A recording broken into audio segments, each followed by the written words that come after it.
10 bagay na huwag mong gawin sa aso mo, ayon sa animal experts. Kapag nagawa mo ang number 7, baka ikaw ang iwanan ng aso mo. Number 1, huwag silang i-chain ng matagal.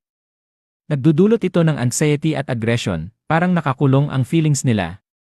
Number 2, huwag silang iwan sa mainit na sasakyan. Kahit 5 minutes lang, pwedeng tumaas ang init at mauwi sa heatstroke. Number 3, huwag silang pakainin ng human junk food. Chips, chocolate, sibuyas, puro bawal at pwedeng ikalaso nila. Number 4, huwag silang paluin o sigawan.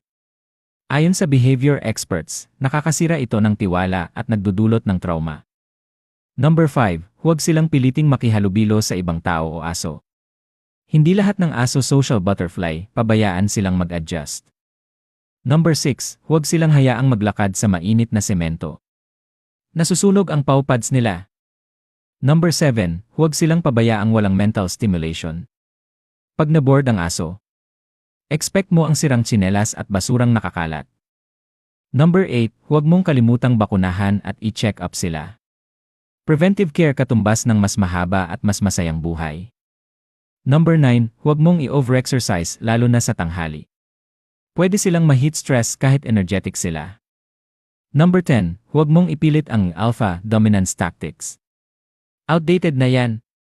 Positive reinforcement ang recommended ng experts.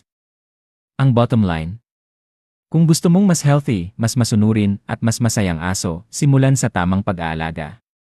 Kung may dog parent ka na kilala, itag mo na. Maaaring paki-like and share kung ikaw ay pet lover.